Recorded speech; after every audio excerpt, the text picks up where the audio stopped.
गोगा जी महाराज के मंदिर पर यह मेला आयोजित होता है। इसमें गुजरात, राजस्थान, हरियाणा, पंजाब, मध्य प्रदेश, उत्तर प्रदेश, बिहार एवं बंगाल के लाखों श्रद्धालु पूजा अर्चना करने आते हैं। गोगा जी महाराज की कथा इस प्रकार से है कि ददरेवा, जो कि वर्तमान में चूरू जिले का एक कस्बा है, में अब से लगभग 900 वर्ष पहले राजा उमराव सिंह चौहान राज करते थे। उनके 2 पुत्र थे, नेवर व जेवर। राजा नेवर दूधा खेड़ी रियासत का इंतजाम देखते थे तथा जेवर ददरेवा में राज करते थे। नेवर की पत्नी का नाम काछल तथा जेवर की पत्नी का नाम बाछल था। दोनों सगी बहनें थी और एक लंबा अरसा गुजर गया, दोनों के कोई संतान नहीं हुई। संतान प्राप्ति के लिए राजा पंडितों के कहने पर 100 यज्ञ करवाते हैं, लेकिन इच्छा पूर्ति नहीं हुई। फिर एक बाग लगवाते हैं और उस 9 लाख बाग में मंदिर, तालाब तथा कुएं बनवाए। और जब राजा रानी बाग देखने के लिए जाते हैं तो पेड़ सूख गए, तालाब, कुएं भी सूख जाते हैं। राजा बड़े उदास रहने लगे। एक दिन राजा दरबार से अचानक घर आए।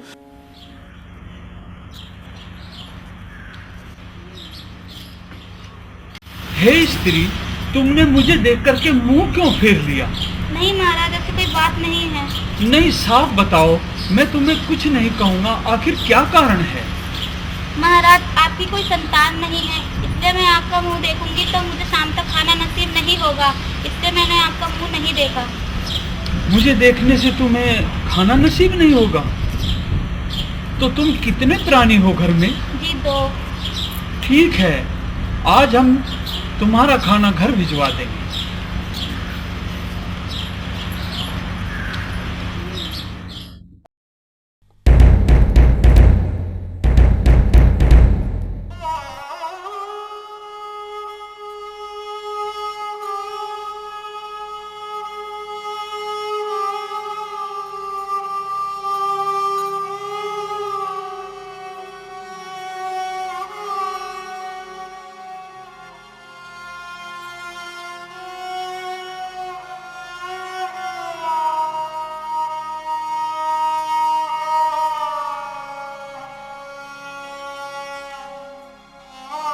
महाराज, प्राणेश्वर, आज आप अचानक दरबार से क्यों चले आए?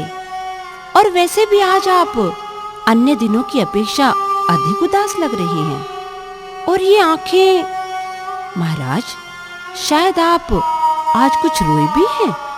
क्या कारण है? महारानी, कुछ मत पूछो। तुम्हारे प्रश्नों का उत्तर देने में मैं असमर्थ हूँ। आखिर क्या हुआ? महाराज, मैं आपकी अर्धांगिनी हूँ, आपके दुख सुख की साथी हूँ पिया जी। मेरा जीवन तो व्यर्थ ही रहा रानी। मैं एक मनहूस प्राणी हूँ। कैसे महाराज? कुछ बताऊं भी तो तुम्हारे दिल पर चोट पहुँचेगी। फिर भी प्राणेश्वर, कुछ तो बोलो, कहने से हर दुख हल्का हो जाता है।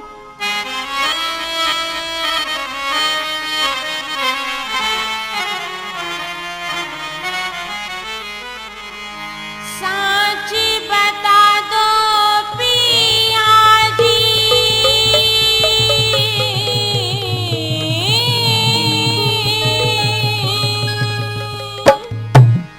आज क्यों आँखों में पानी?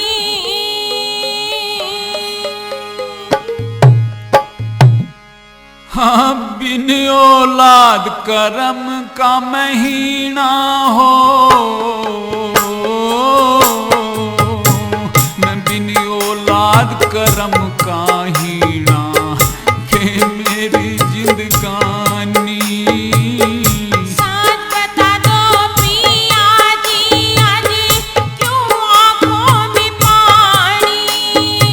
मैं बिन औलाद करम का हीना हो, बिन औलाद करम का महीना क्या मेरी जिंदगानी। सच बता दो पिया जी, आज क्यों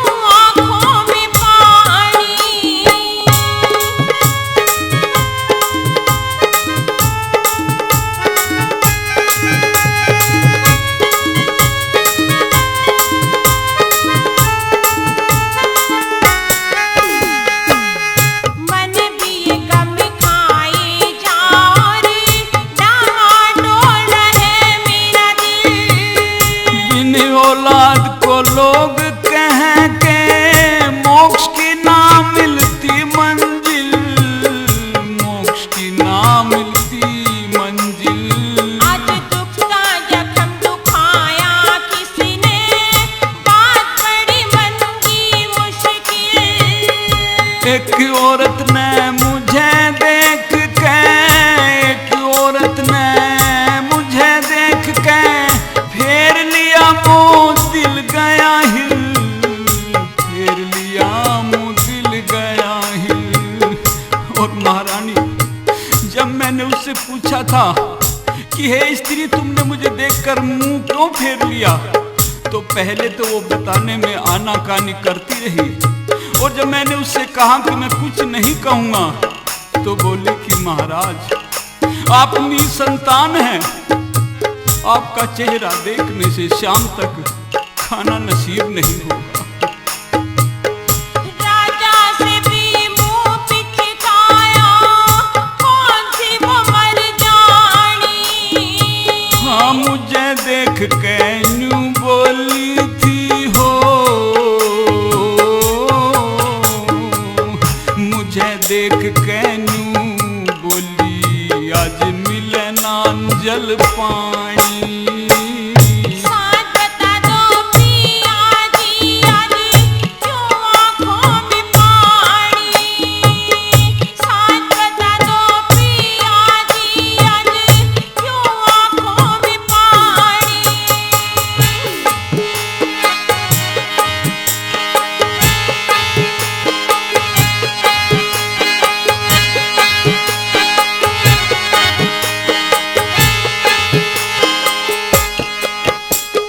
तो महाराज हाँ महारानी, उसकी बात को झूठी साबित कर दो, उसके घर भोजन भिजवाऊं। रानी मैंने ऐसा ही किया था, मैंने वो ही किया था। तो फिर क्या हुआ महाराज? और मैंने उसी समय कह दिया था कि आज तुम्हारा खाना हम भिजवाएंगे, तुम दो प्राणी हो, हम तुम्हारा खाना भिजवाएंगे। तो महाराज वो क्या बोली? बताऊंगा महारानी। उसकी बात को झूठी कर दो, घर भोजन भिजवा के। वे दो प्राणी थे चार का भोजन, दो प्राणी थे चार का भोजन भेजा था बनवा के, मन भेजा था बनवा के। वो खूब मजे से सोई होगी, सत पकवानी खा के। वह तो भूखी रही जिम गे, वह तो भूखी रही जिम गे, उसके चार बटे हुआ के, चार बटे हुआ के। कलिहारी ने विघन डाल दिया, बोली कड़वी वाणी। हाँ उसका कुछ भी दोष नहीं हो, उसका कुछ भी दोष नहीं, हूँ कर्महीन मैं प्राणी। साँझ बता दो पिया जी आज क्यों आँखों में पानी। साँझ बता दो पिया जी आज क्यों आँखों में पानी।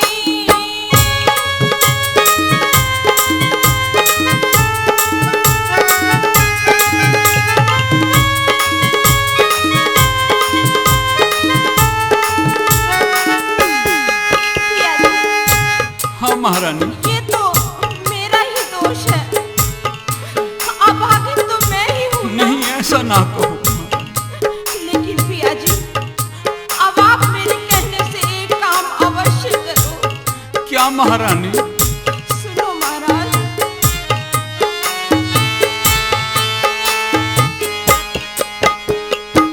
तो और दूसरा ब्याह करवा लो, सारा वंश चल जावे। मुझे नई बहू बस में कर लेगी, नई बहू बस में कर ले, तेरे गड़ फांसी घल जावे, गल फांसी घल जावे। मैं वंश की खातिर सब दुख झेलूं, घर दीपक जल जावे। मेरी वृद्ध अवस्था व जवान बहू, हाँ वृद्ध अवस्था व जवान बहू, यो नया रोग पड़ जावे रानी, नया रोग पड़ जावे। मेरे 100 मन की झाल उठे, सुनी रे दर्द धानी। तन यज्ञ धर्म पुण्य करे भतेरे हो, तन यज्ञ धर्म पुण्य करे भतेरे, ना कोक हरी हुई रानी। सांझ बता दो पिया जी आज क्यों आँखों में पानी।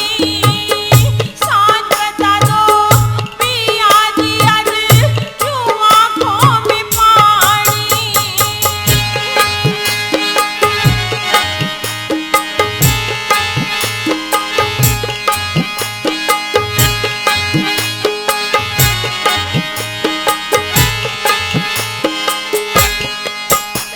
पिया जी, हाँ महारानी। अब आप एक बात बताओ, क्या? क्या ऐसा कोई उपाय है जो इस दुख से निजात मिले? रानी बस एक उपाय मेरी समझ में आता है और कुछ नहीं। महाराज बताओ ना जल्दी। सुनो।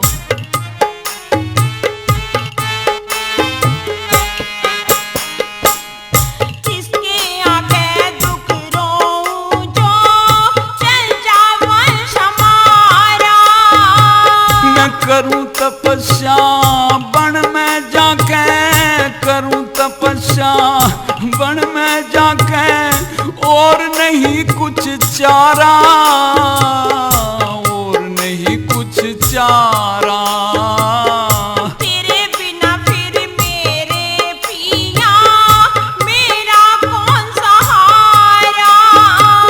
ये महल हवेली किले खजाने, महल हवेली ये किले खजाने, राज और पाठ तुम्हारा, राज और पाठ तुम्हारा।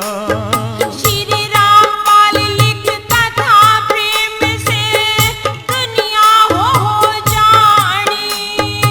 हाँ करमपाल जाहर बाबा की हो, करमपाल जाहर बाबा की गावे अमर कहानी। सांझ बता दो पिया जी आज क्यों आँखों में पानी। मैं बिन औलाद करम काहीना हो, मैं बिन औलाद करम काहीना, क्या मेरी जिंदगानी। सांझ बता दो पिया जी आज क्यों आँखों में पानी। इस प्रकार से राजा जेवर वन में तप करने के लिए जाने को तैयार हो जाते हैं और अगले दिन दरबार में ये घोषणा करते हैं कि मैं कुछ समय के लिए वन में जाकर तपस्या करूंगा और जब तक मैं अपने राजकाज की बागडोर अपनी रानी बाछल के हाथों में सौंपता हूँ, मैं अपने सिर का ये मुकुट अपनी रानी को पहनाता हूँ। भक्तजनों, रानी बाछल उदास मन से मुकुट को धारण करती है और अश्रुपूर्ण नैनों से पति को महल से विदा करती है। और एक दिन नौलख बाग का माली दौड़ करके महल में आता है।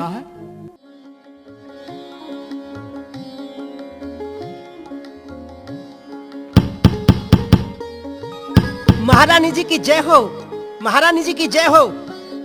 महारानी जी आज तो कमाल हो गया, महारानी जी आज तो गजब हो गया। मेरी खुशी का कोई ठिकाना नहीं। आखिर कुछ बात भी हुई माली, कुछ बताओ तो सही। महारानी जी वो आपके नौल का सूखा बाग था ना जी, हाँ। आज वो हरा भरा हो गया। अच्छा माली। और जो सूखे कुआं थे उनमें पानी आ गया। अच्छा। सूखा हुआ तालाब था महारानी जी, उसमें पानी आ गया। ओह, लेकिन ये करिश्मा हुआ कैसे माली?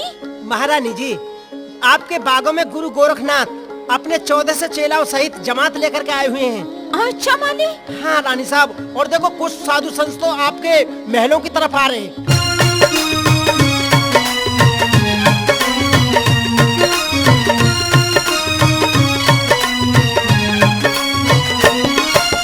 भीख घाल दो माई आंखें भला करे भगवान तेरा। दूधो नाओ पूतो फलियो करे प्रभु कल्याण तेरा। दूधो नाओ पूतो फलियो करे प्रभु कल्याण तेरा।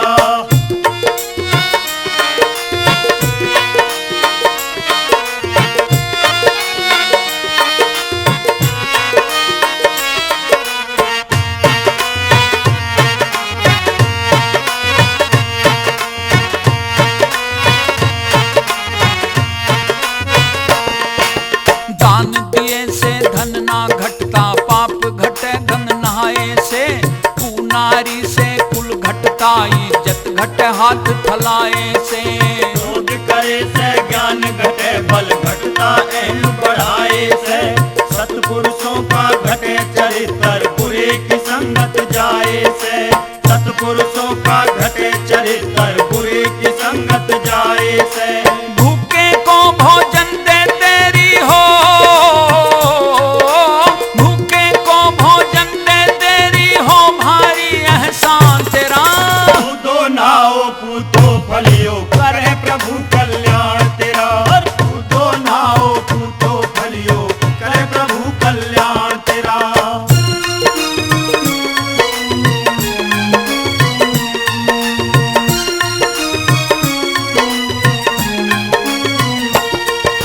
संत जी, आप थोड़ी प्रतीक्षा कीजिए, मैं भिक्षा लेकर अभी आई।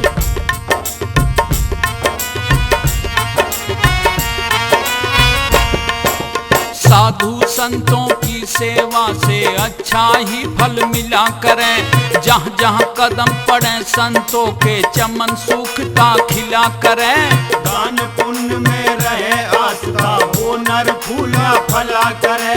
जो औरों के भले में रहता, उसका ईश्वर भला करे। जो औरों के भले में रहता, उसका ईश्वर भला करे। और देंगे आशीर्वाद महात्मा हो, देंगे आशीर्वाद महात्मा, पाके दक्षिणा दान तेरा। दूधो नाओ पूतो फलियो करे प्रभु कल्याण तेरा। दूधो नाओ पूतो फलियो करे प्रभु कल्याण तेरा। और भीख घाल दो माई आंखें भला करें भगवान तेरा। दूधो नाओ पूतो फलियो करे प्रभु कल्याण तेरा। दूधो नाओ पूतो फलियो करे प्रभु कल्याण तेरा।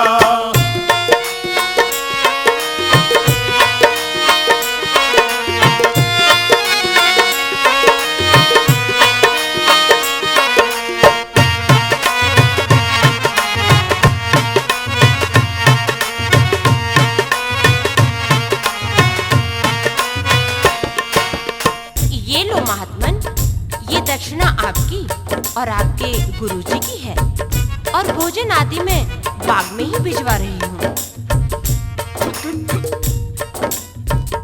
अरे भाई, ये तो चबते भी नहीं। ए माई, हमें नहीं चाहिए ये ऐसी तेरी दक्षिणा।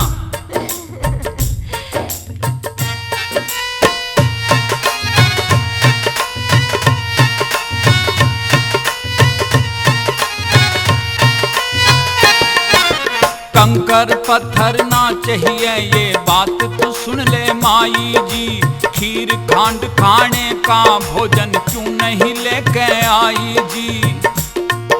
अरे भाई वो गणनाथ, हाँ भाई। भाई एक बात और ध्यान नहीं करी क्या? ले उड़े को सुन, बाद में बताऊंगा। अच्छा। बाज के हाथ की भीख नहीं ले, बात ध्यान अब आई जी। नहीं संत जी, ये आप क्या कह रहे हैं संत जी?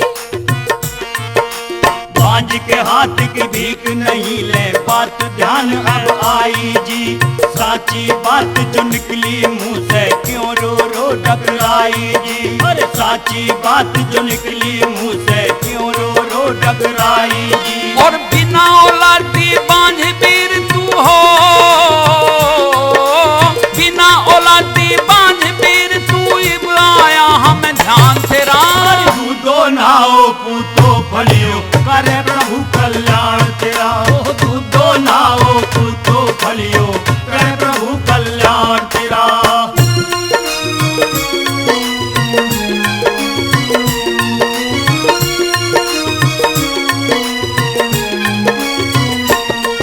संत जी, मेरा भी कुछ उद्धार करो संत जी। तो ध्यान से सुनो।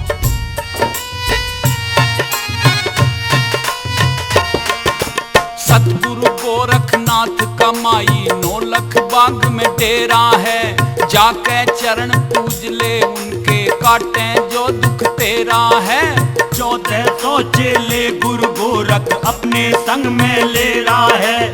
जहाँ भी चरण पड़े गोरख के मिटता सभी अंधेरा है। अरे जहाँ भी चरण पड़े गोरख के मिटता सभी अंधेरा है। रामपाल और करमपाल भी हो, रामपाल और करमपाल भी रोज करें गुणगान तेरा। दूधो नाओ पूतो फलियो करे प्रभु कल्याण तेरा। दूधो नाओ पूतो फलियो करे प्रभु कल्याण तेरा। भीख घाल तो माई आके भला करें भगवान तेरा। दूधो नाओ पूतो फलियो करे प्रभु कल्याण तेरा। दूधो नाओ पूतो फलियो करे प्रभु कल्याण तेरा। यार दूधो नाओ पूतो फलियो करे प्रभु कल्याण तेरा। यार दूधो नाओ पूतो फलियो करे प्रभु कल्याण तेरा।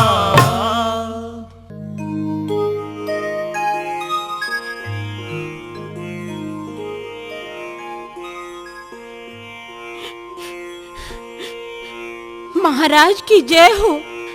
सिद्ध शिरोमणि संत श्री गोरखनाथ की जय हो। हे भक्तनी, तुम इतनी दुखी क्यों हो रही हो और तुम्हारे नैनों से ये आंसू क्यों बह रहे हैं? संत जी, मेरा सोया भाग जगा दो। पुत्र के बिना मेरे घर में घोर अंधेरा है। मेरे सोने आंगन के उपवन में एक फूल खिला दो। भगवान, मेरी अरज सुन लीजिए नाथ। कहो पुत्री, क्या कहना चाहती हो? तेरी शरण में आई बाबा,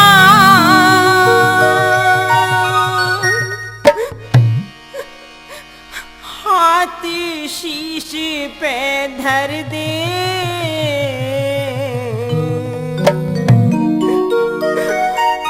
तड़फू में औलाद बिना गुरु एक बेटे का वर दे। तेरी शरण में आई बाबा, हाथ शीश पे धर दे। तड़फू में औलाद बिना गुरु एक बेटे का वर दे। तड़फू में औलाद बिना गुरु एक बेटे का वर दे।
संसार में बहुत से प्राणी हैं। ये तो नश्वर संसार है, इसमें कोई किसी का नहीं है। इतनी परेशान मत हो, सब जीव आत्मा हैं। नहीं बाबा, बिना पुत्र तो वंश भी नष्ट हो जाएगा और मुक्ति भी नहीं मिलेगी। मन की पूरी कर दो न आशा, मैं कुंती तू है सिद्ध दुर्वासा।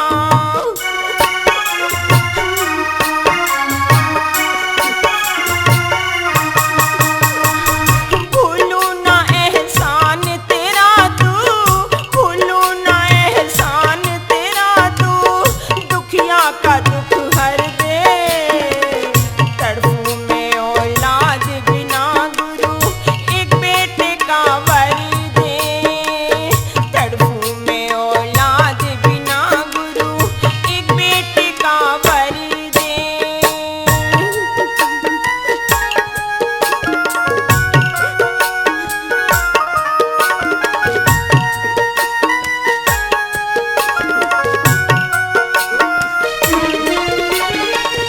मुझको ये दुनिया बांझे बतावे, बोले ये कड़वे जिगर को खावे।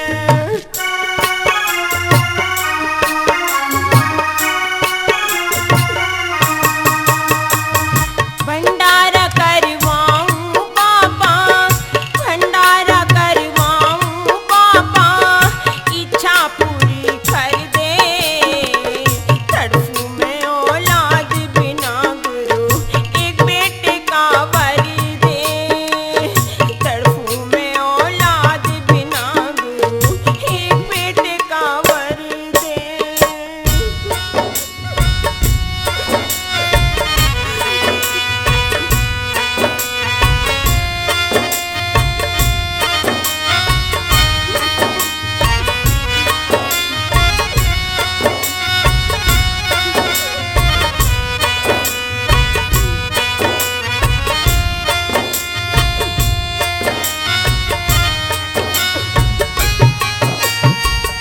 गुरु गोरख तेरी शरण में आई, कर बादल के मन की चाही।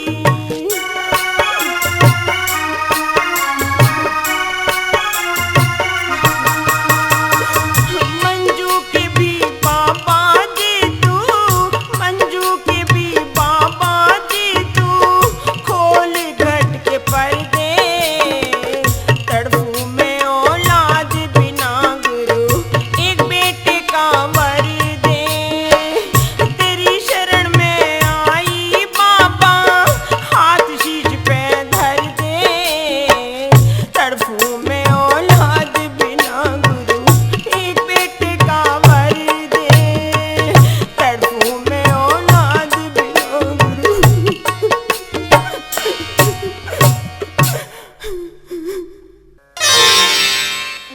गुरु गोरखनाथ बाछल को धीरज देते हैं कि ठीक है पुत्री, तुम पूजा सेवा व भक्ति करती रहो। हम जाने से पहले तुम्हारी भक्ति का प्रसाद देकर अवश्य जाएंगे। भक्तजनों, इस प्रकार से गुरु गोरखनाथ अपने शिष्यों के सहित बाग में 12 साल तक रहे। रानी बाछल नित्य प्रति पूजा की थाल सजाकर संतों का भोजन लेकर बाग में जाती थी।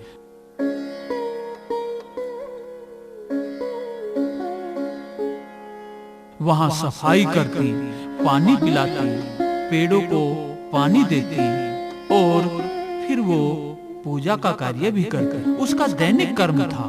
तो एक दिन गुरु गोरखनाथ बाछल से कहते हैं, पुत्री, हम तुम्हारी सेवा से और भक्ति से अति प्रसन्न हैं। अब हम यहाँ से प्रस्थान करेंगे और जाने से पहले तुम्हें वरदान देंगे। तुम कल सुबह 4 बजे ब्रह्म मुहूर्त में आ जाना। जय गुरु गोरखनाथ की। मैं आपके वचन सुनकर खुशी से भर गई हूँ नाथ। मैं पूरा जीवन आपकी पूजा करूंगी संत जी, आपकी ज्योति जलाती रहूंगी। ठीक है माई, अब तुम घर जाओ।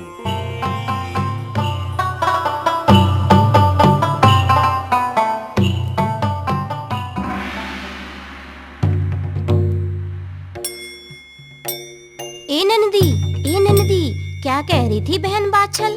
भाभी, बाछल कह रही थी कि कल सुबह 4 बजे गुरु गोरखनाथ जी उन्हें वरदान देंगे। अच्छा, तो नंदी कोई ऐसा उपाय बता जिससे पुत्र का वरदान पहले मुझे ही मिले।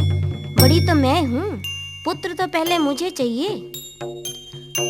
तो भाभी तुम ही बताओ ये कैसे हो? तुम एक काम करो, नंदी जो कपड़े आज वो पहन कर गई थी वो मेरे लिए मांग कर ले आओ। मैं उन्हें पहनकर उससे पहले जाऊंगी। अभी लाई भाभी।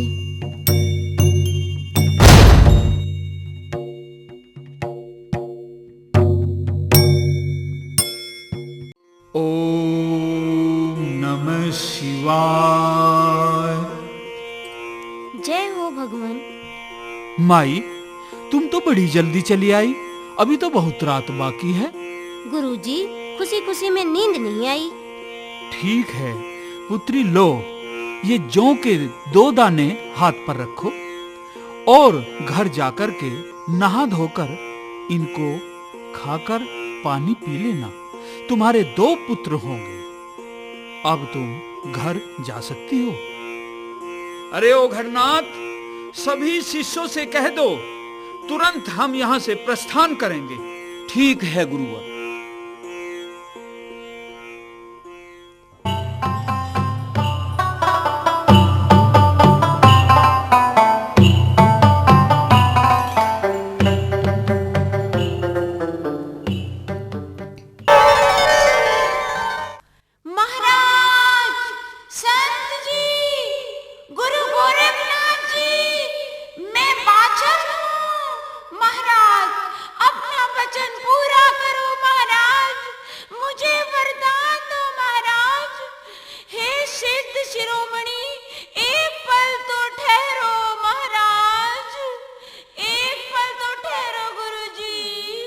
अरे ओ घरनाथ, ये किस स्त्री की आवाज है?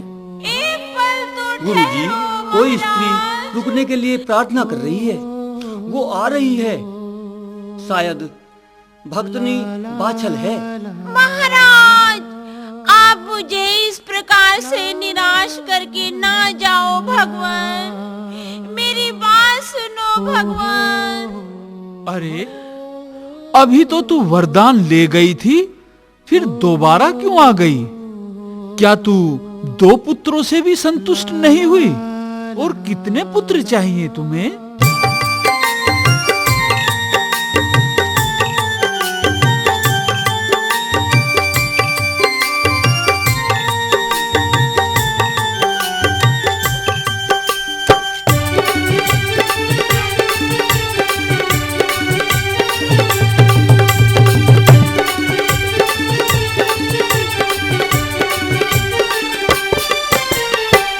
दोबारा क्यों आई रानी लेके वरदान?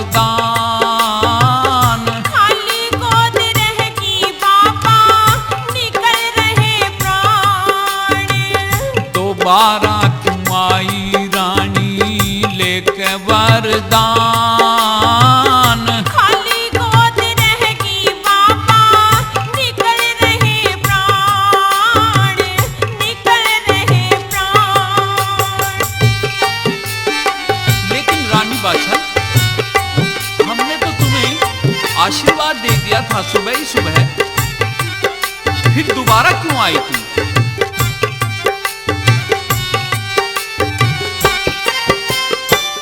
कैसे गोद खाली रह गई, ले गई आशीर्वाद थी। भोर होते आई बाबा, माता की याद थी। आधी रात आके रानी, आधी रात आके रानी ले गई 2 संतान। अभी खुली आंख मेरी संत सर दोबारा क्यों आई रानी लेके वरदान। खाली गोद रहेगी बाबा, निकल रहे प्राण, निकल रहे प्राण। तुम तो बाछल कहती हो कि तुम अभी उठ करके घर से आई हो, तो फिर वो रात आधी रात के समय जो आई थी वो कौन थी आखिर? मैं बड़ा असमंजस में हूँ। संत जी, वो मेरी ही कोई शक्ल थी, कोई मेरी बहन होगी। हाँ कौन थी वह छलिया नार जुल्म किया भारी। होगी मेरी बहनी किसी शक्ल है हमारी। तो श्राप दूंगा उस पापन को, श्राप दूंगा उस पापन को निकली बेईमान। उसको बाबा माफ करियो, बांझ मेरी बहन। दोबारा क्यों आई रानी लेके वरदान। खाली गोद रहेगी बाबा, निकल रहे प्राण, निकल रहे प्राण। तो ठीक है, अगर वो तेरी बहन है तो भी अब मैं उसको श्राप जरूर दूंगा और तुझे मैं आशीर्वाद दूंगा।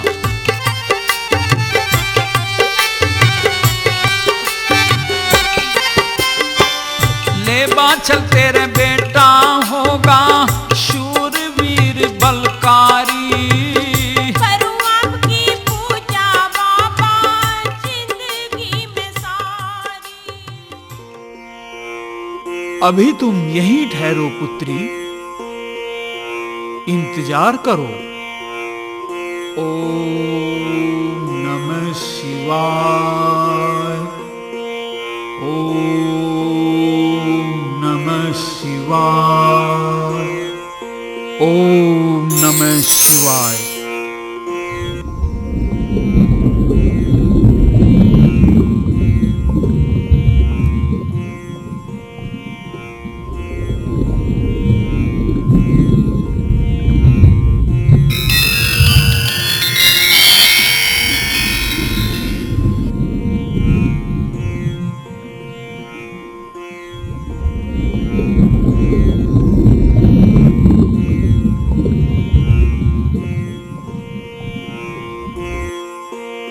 ओम नमः शिवाय। पुत्री, ये हम तुम्हें पुत्र का वरदान दे रहे हैं।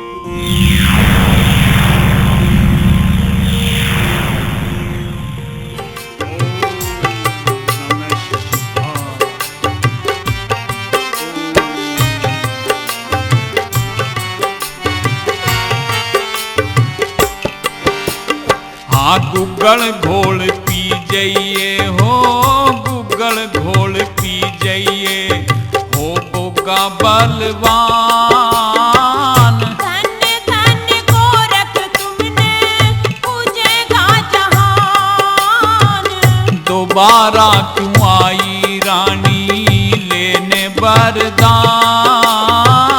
खाली गोद रहेगी बाबा, निकल रहे प्राण, निकल रहे प्राण।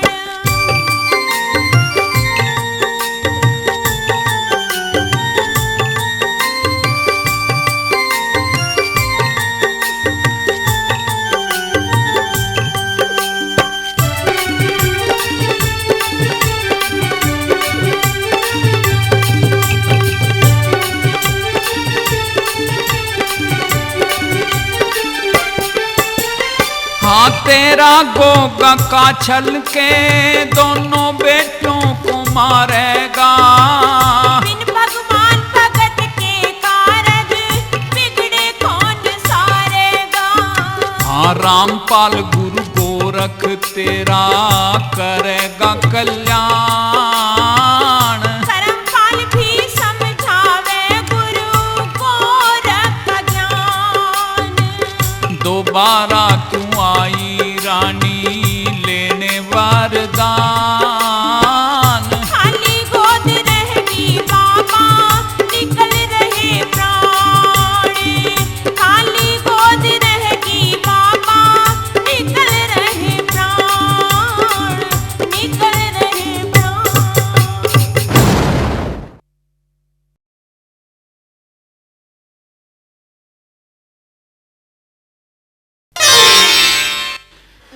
गुरुजी से आशीर्वाद पाकर बाछल शीश नवाकर प्रणाम करके चल देती है। घर आकर गूगल को एक बड़े बर्तन में पानी में घोल लिया, एक गिलास खुद पी लिया, एक कसोरा सत्यवती ब्राह्मणी को और एक कटोरा जमादारनी को दे दिया, एक कटोरा मोची की पत्नी सेविका को और एक कटोरा घोड़ी के दाने पर छिड़क दिया। गुरु की कृपा से चारों गर्भवती हो जाती हैं। तो कुछ दिन बाद बाछल के गर्भवती होने का समाचार सारे शहर में फैल जाता है। तो एक दिन बांदी बाछल के ससुर के पास में जाती है, कहती है, महाराज, नगर के वैद्य जी को बुलवा दो। क्या बात है बांदी, कोई बीमार है क्या? महाराज, रानी बाछल को कुछ परेशानी है। क्या परेशानी है उसे? महाराज, रानी बाछल का पैर भारी है। पैर भारी है? ऐसा क्यों? मेरा पुत्र तो वन में तप करने गया है और बहू गर्भवती है। बांदी, ध्यान से सुनो और उसे ये संदेश भिजवा दो, तुरंत यहाँ से इस महल को छोड़ करके चली जाए। मैं प्रभा बाढ़ी को अभी बुलवाता हूँ, गाड़ी लेकर के उसे लेकर के चला जाएगा और इसके पीहर सिरसापट्टम उसको अभी भिजवा दो।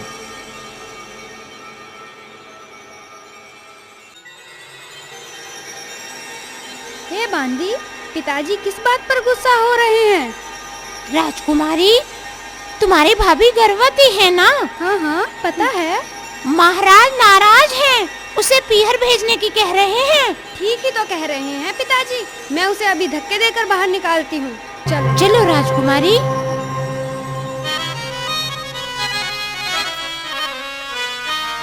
ही तू निकल महल से बाहर चली जा, तेरा ताली और कुल की इज्जत धूल मिला दी नागण काली हो। निकल महल से बाहर चली जा, तेरा ताली हो। तू निकल महल से बाहर चली जा, तेरा ताली।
सज्जन प्रेमियों, इस प्रकार से बाछल को प्रभा बाड़ी की गाड़ी में बैठा करके उसके पीहर सरसापट्टम भिजवा रहे हैं और उधर बासुकी की आंख खुलती है और उसको इन सब बातों का उसी समय पता चल गया था कि किस प्रकार से गोरखनाथ उसके विष को चुरा करके ले गया। और वह सोचता था कि जिस पुत्र का जन्म होगा वह तो इतना शक्तिशाली होगा कि हमारा भी काल बन सकता है। इसलिए अपने भांजे ततीक नाग को आदेश देता है कि जाओ, अब बाछल आखा वन में से गुजर रही है और पहले तो उसको ही डसने का प्रयास करो और अगर उसमें सफल ना हो पाओ तो फिर तुम बैल को ही डस लेना। ततीक नाग आता है और गाड़ी पर चढ़ जाता है, लेकिन पहिए में आकर के उसका फन कुचल गया और चपटा हो गया। फिर भी ततीक नाग हिम्मत नहीं हारता है और वह बैल को ही काट लेता है। बैल गिर पड़ता है और बाछल निराश होकर के बैठ जाती है और प्रभा बाड़ी गाड़ी को छोड़ करके भाग जाता है। बाछल धीरे धीरे सिसक रही है।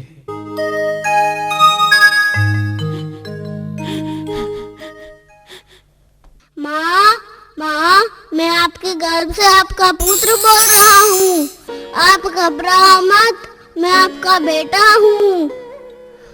माँ, जब भी तुम्हारा मन करे मुझसे बात कर लिया करो। बैल सर में काटने से मर तो गया है, लेकिन मैं उसके जीवित होने का उपाय बताता हूँ।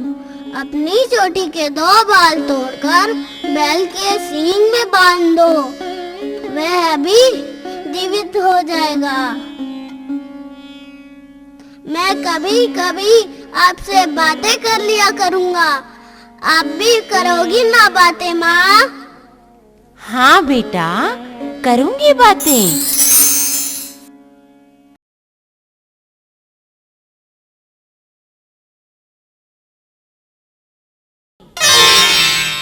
इस प्रकार से बाछल अपने पीहर सरसापट्टम अकेली ही गाड़ी में बैठ करके पहुंच जाती है और वहां रहने लगती है। रहते सहते 12 साल बीत गए, लेकिन अभी गोगा ने जन्म नहीं लिया। एक दिन सोते समय रात को माँ बाछल के सपने में गोगा दिखाई देता है। कहता है, माँ, माँ, तुम भी बड़ी परेशान हो और मैं भी बड़ा परेशान हूँ। लेकिन पुत्र, मेरे दुखी होने का तो एक कारण तुम ही हो। कैसे माँ? बेटा, तुम्हारा जन्म लेने का समय तो कब का पूरा हो गया, लेकिन तू जन्म क्यों नहीं लेता बेटा? माँ, मैं आपको सच बतला रहा हूँ। मैं नाना के घर जन्म नहीं लूँगा, नहीं लूँगा, चाहे यहाँ कितने भी साल रहना हो। लेकिन क्यों बेटा? बताऊँ माँ? हाँ बताओ बेटा। तो ध्यान से सुनो।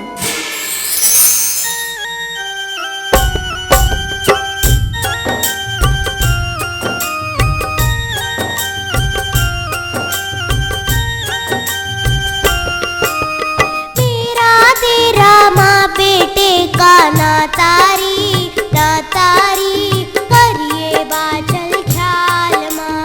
नाना के घर जन्म नहीं लियो मातारी, मातारी चाहे हो जाए 14 साल माँ। तेरा माँ बेटे का नातारी, नातारी करिए बाछल ख्याल माँ।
बेटा, जब तक तेरे पिता मुझे लेने नहीं आएंगे, मैं ददरेड़ा अकेली नहीं जाऊंगी। अगर तुम में शक्ति है तो अपने पिताजी से जाकर कहो कि वो मुझे लेने आए, तभी मैं जाऊंगी। ठीक है माँ, तुम चिंता ना करो, ऐसा ही होगा।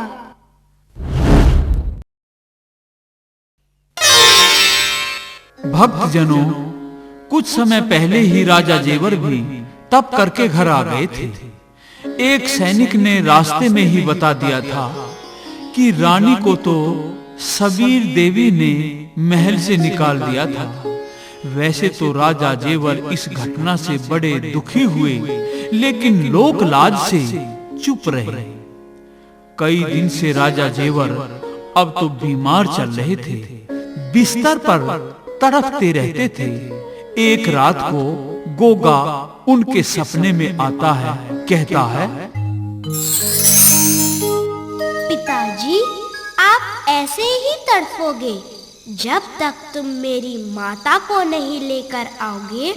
तुम परेशान होते रहोगे, और यदि तुमने इस कार्य में और भी देर लगा दी तो मैं ददरेड़े की ईंट से ईंट भिड़ा दूंगा, तुम्हारा नाश कर दूंगा। सुबह उठते ही राजा जेवर ने प्रभावाड़ी को गाड़ी तैयार करने का आदेश दे दिया और उसकी गाड़ी में बैठकर तुरंत सरसापट्टम चले जाते हैं। रानी वाछल को घर लेकर के आते हैं। कुछ दिन बाद में वाछल के गर्भ से गोगा ने जन्म लिया। काछल ने 2 पुत्रों उर्जन और सुरजन को जन्म दिया। सत्यवती ब्राह्मणी की कोख से भूरा सिंह व नाहर सिंह पांडे ने जन्म लिया। नीली घोड़ी से नीला बछेरा तथा जमादारनी से लालचंद नाम का लड़का उत्पन्न हुआ और मोची की पत्नी से भज्जू उत्पन्न हुआ। एक युद्ध में नेवर सिंह मारे गए। काछल भी अपने दोनों पुत्रों उर्जन सुरजन को वाछल के हाथों में सौंपकर स्वर्ग सिधारने लगी। इस प्रकार से उर्जन सुरजन का पालन भी वाछल रानी ही करने लगी। अपनी एक दूधी उर्जन सुरजन को पिलाती तो एक अपने पुत्र गोगा को पिलाती, लेकिन अपनी बहन के पुत्रों में और अपने पुत्र में कोई भी भेदभाव नहीं करती थी। फिर भी उर्जन सुरजन के मन में गोगा की तरफ से थोड़ी सी दुश्मनी रहती थी। जब थोड़े से बच्चे जवान होने लगे तो एक दिन, अरे भाई सुरजन, हाँ भाई अर्जुन, गोगा ने कल मेरी गेंद छीन ली थी और मेरे पैर में बल्ला भी मारा था। कोई बात नहीं, आज सारा बदला उतार लेंगे। और कुछ दिन बाद फिर एक युद्ध हुआ जिसमें जेवर सिंह की भी मौत हो गई और राजकाज का कार्य रानी वाछल ही चलाने लगी। गद्दी पर आसीन हो गई। दोनों रियासत खुद संभालती थी। उर्जन सुरजन व गोगा अब जवान हो गए थे। एक बार भूपनगर के राजा सज्जा खंबा दोनों भाइयों ने ददरेड़े पर आक्रमण कर दिया। गोगा ने उनकी फौजों का डटकर सामना किया, कुछ को मार डाला और बाकी फौजें पीठ दिखाकर भाग गई। सज्जा खंबा को गिरफ्तार कर लिया गया और वे दोनों भाई हाथ जोड़कर जान बकसने की विनती करने लगे। सज्जा ने अपनी पुत्री सीरियल का टीका गोगा को कर दिया और शादी करने के लिए वचन दिया। शादी की दिन तिथि तय कर दी और जब गोगा की बारात भूपनगर पहुंची तो नागराज बासक ने फिर बदला लेने का विचार किया और अपने भांजे ततीक को फिर भेज दिया। जैसे ही सीरियल तालाब में स्नान करने पहुंची तो ततीक नाग ने डस लिया और जब गोगा को सारी बात का पता चला तो गुरु गोरखनाथ का स्मरण कर एक तेल का कढ़ाव चढ़ाया और ऐसा यज्ञ किया कि सारे सर्प उस तेल के कढ़ाव में आकर के गिरने लगे और भस्म होने लगे। अंत में ततीक नाग नागराज बासक के पलंग से लिपट गया और वह पलंग समेत आ गया।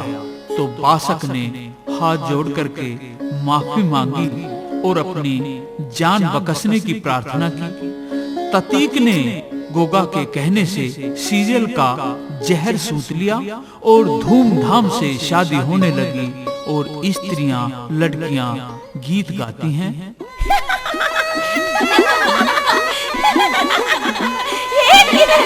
संजू, देखिए कल्पना, जल्दी से आ और ये कैसे कैसे बाराती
डाले जयमाला, बज ढोल ताश शहनाई, सीरियल डाले जयमाला, सीरियल को ब्याहने आया सज के बाछल का लाला, सीरियल को ब्याहने आया सज के बाछल का लाला, जो छैल छबीला छोरा है नीले घोड़े वाला, वो छैल छबीला छोरा है नीले घोड़े वाला, सीरियल को ब्याहने आया सज के बाछल का लाला, सीरियल को ब्याहने आया सज के बाछल का लाला, सीरियल को ब्याहने आया सज के बाछल का लाला।